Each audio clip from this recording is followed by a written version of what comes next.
To start off, we'll be talking about the different types of transactions that can be copied, journal entry tools that you may use, as well as how to make partial payments. The first item on our agenda today are the ability to copy multiple different kinds of transactions. These include invoices, journal entries, withdrawals, and deposits. An example that we'll use for this are a recurring invoice that you may have in your system. Now from accounts payable, I'm going to select the check writer page and a hotel that I already have an invoice loaded in for. Now the example that we'll use today is for a copied transaction will be for van leasing or for any sort of a lease that you may have where the bill is going to be needed to be paid monthly. In this situation, I'm accessing a invoice that's ready to be written as a check from the check writer page, but you can also access these either from cash management operating accounts or through the search page. When you've accessed the invoice that you wish to copy, select the invoice number, and this will bring you into the invoice details. From the top bar here, you'll notice that there's an option to copy the transaction. When you select the copy tool, it's going to notify you that this transaction has been copied and you can now make changes. The first thing you'll notice is that you need to update the invoice number. And I'm going to go ahead and just put in for 2017-0501. And now I need to also adjust the accounting period, the date of the invoice, and then the due date of the invoice as well. Once I've entered in a new invoice number and accounting information, I can either make adjustments to the internal notes, in this case would be changed to the May van lease, and the description if necessary for the chart of accounts.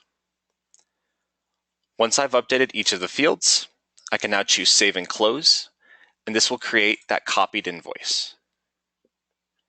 Now it'll bring up a notification, depending on when you enter this, if there has been a transaction for the same amount posted within the last 30 days. This is just a final round for the invoice entry, just for you to confirm that you want to create this copy. And from wherever you start the copy process, the copied invoice will now be sitting under the check writer, or I apologize, under the accounts payable invoice approval page. Now you can still, again, make copies on journal entries, withdrawals, and deposits. And depending on the transaction that you copy, they'll show up under their respective fields, either in accounts payable or under cash management.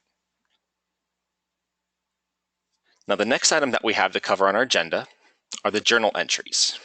The two different tools that we have for you today for journal entries are creating reversals and repeating journal entries. To start with this process, we're going to take a look at the journal entry, repeating journal entries.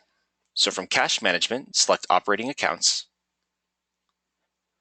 And from the operating accounts page, we want to select the journal entry menu from your main action bar. From the journal entry page, you'll start by typing in the name of the vendor that you wish to create a repeating journal entry for. In this case, we're going to go ahead and use for property insurance. Once you put in the name of the journal entry vendor, the first thing that you're going to want to select is the repeating option. You'll want to change this to yes. This will change a few of the fields for the information section of the journal entry. You cannot upload a document when you're selecting a repeating entry. And you'll also notice that there's going to be a date that this posts and a repeat through option. Now, because this is a property insurance journal entry, we'll want to set the first date to the last day of the current month, and we'll want to select an end date for the end of this coverage, which is typically going to be a 6-month period. Once you've set up the details at the top, we now need to set the debit and credit accounts.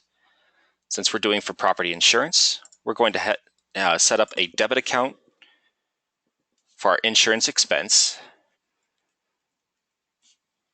which is actually going to be chart of account number 91300 on this page. And we'll need to set that for a value for that insurance cost. Next, we'll need to set the credit account, which in this case is going to go to our balance sheet account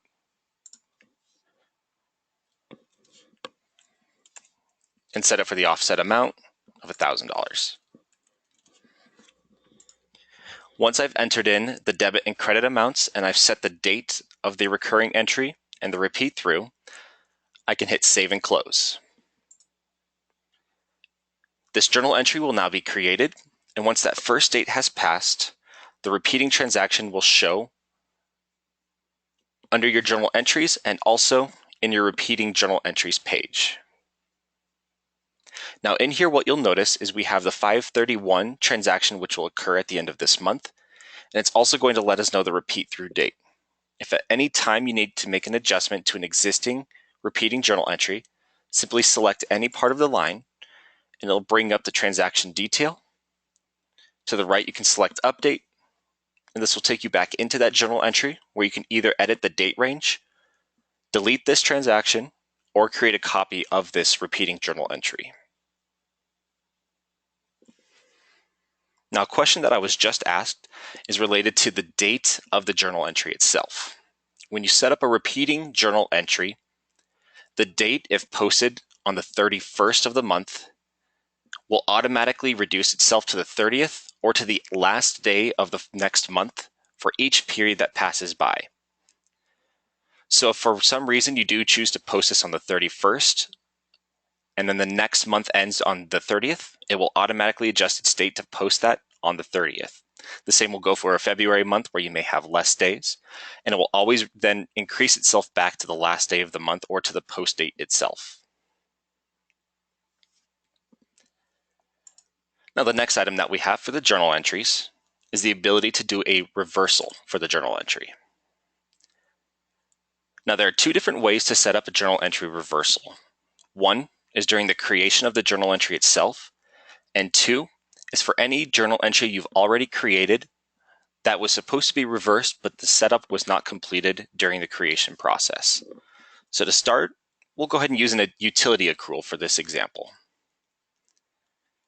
Now, typically with a journal entry reversal, the first step is going to be selecting yes for the reversal option.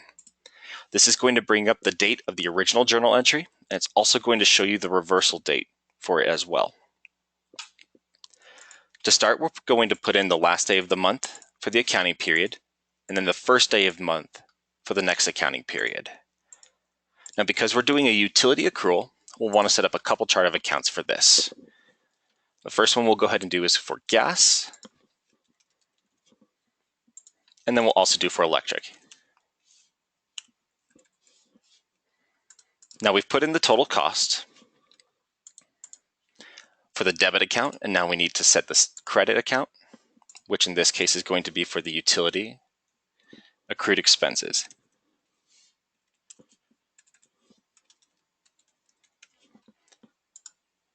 Now, because I've set the date of this to occur on the 31st and the reversal to occur on the 1st, this will be posted in for the April or for the May accounting period on the 31st, and Inflow will automatically create a reversal, switching the credit and debit accounts for June 1st.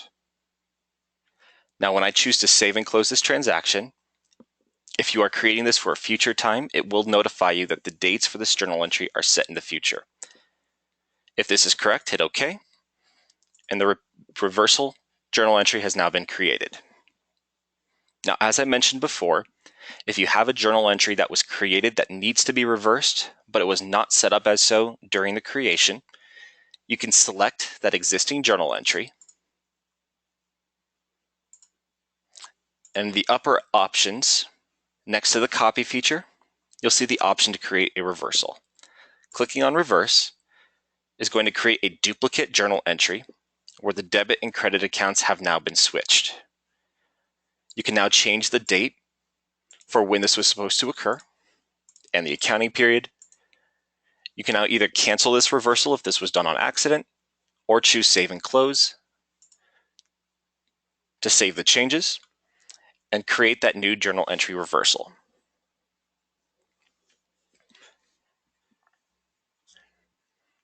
Now, the last item that we're going to go over before I open up for questions is the partial payments option.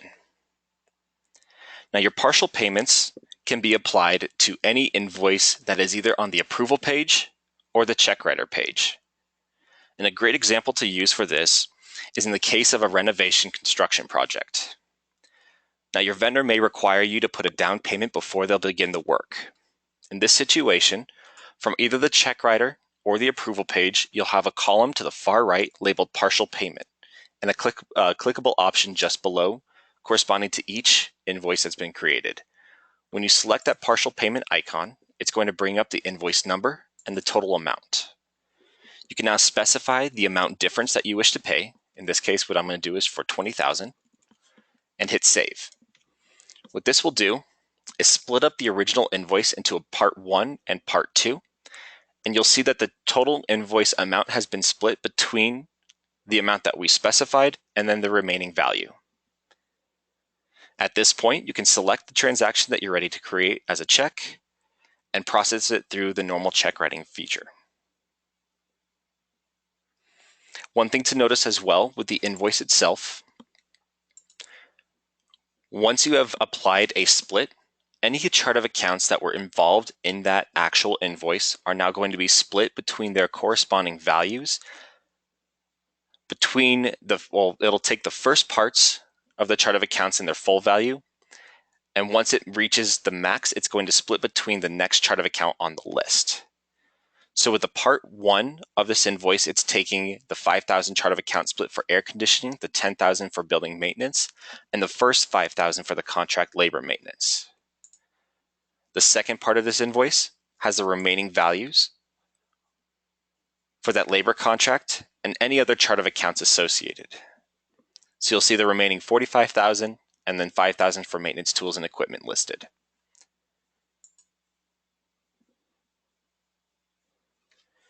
Now at this point, I would like to open up for any questions that there may be. If you do have a question, please use the question tool or the raise hand tool on your control panel, and either myself or Kelsey can answer any questions that you may have.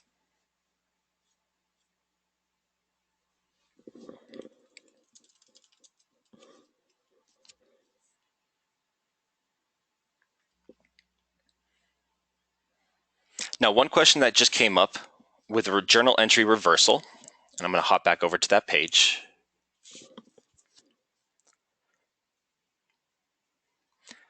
The question that was asked for reversals, is there any way that that you can restrict this access? Now, journal entry reversals are going to be restricted based on role permission, just like any other journal entry feature. So with this, you can go ahead and control who has the ability to create those journal entry reversals.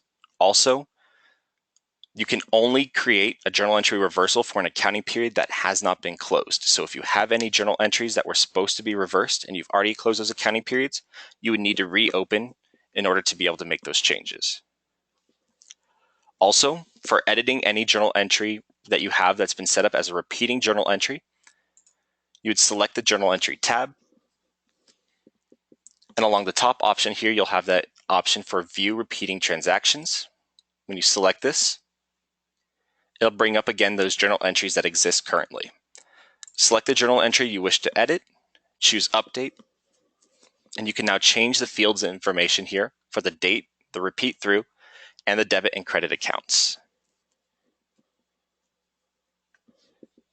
Are there any other questions?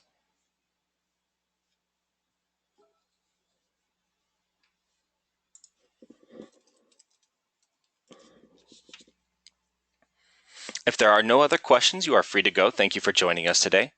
If at any time you have any questions that come up, please feel free to use the support tool in the bottom right corner of the inflow options. Choose customer support, and you can either submit a question ticket or a feedback ticket to us. Otherwise, thank you very much for joining us today. We'll keep the window open here for just a few minutes, so if you have any questions, please feel free to ask.